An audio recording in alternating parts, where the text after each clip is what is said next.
Следува Флеш Интернешнл со најновите светски вести. Останете со нас. Украинските војници го напуштија Крим и сега сите војни објекти се под руска контрола.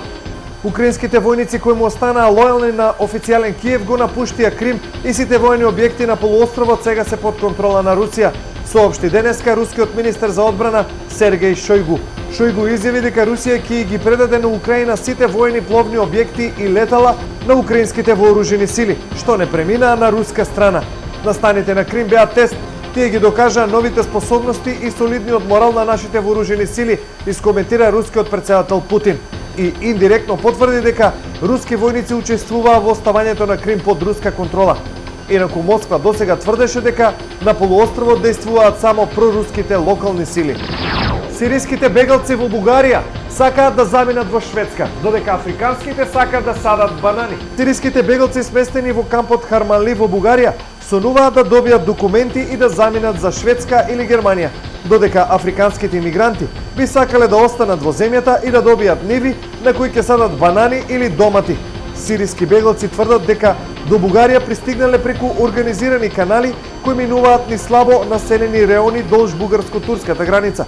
Африканците се жалат на појава на расизам, посочувајќи го грубиот однос на бугарските полицајци Конив, кои ги нарекувале мајмуни. Можно е Русија да биде исклучена од членството на Советот во Европа. Председателката на парламентарното собрание на Советот на Европа, Ан Брасер, не ја отфрли можноста Русија да биде исклучена од членството во Советот на Европа поради Украина. Се може да се случи. Тешко е да се каже како ќе се развива сегашната криза во односите меѓу Русија и Европа.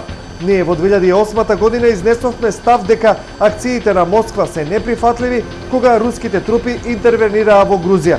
Но тогаш Русија не отиде предалеку, истакна Брасер.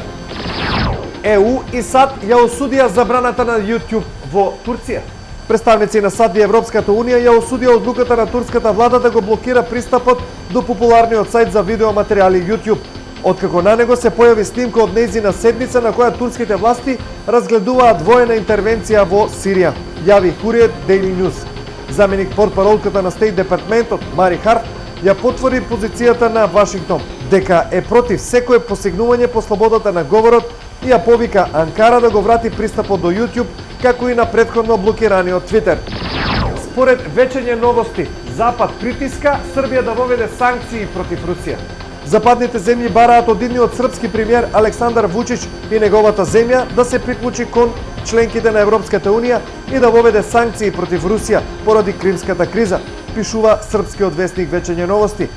Конкретно, наведува вестникот, од српската влада се бара преку официјална изјава да се приклучи кон Брисел и Вашингтон во јавната осуда на Кремљ, но и кон формалните чекори кои Европа и САД ќе ги преземат против власта на рускиот претседател Владимир Путин. Ова беше Флеш со најновите светски вести. Останете со нас, следуваат регионалните вести на ТВ Стар. Довидување.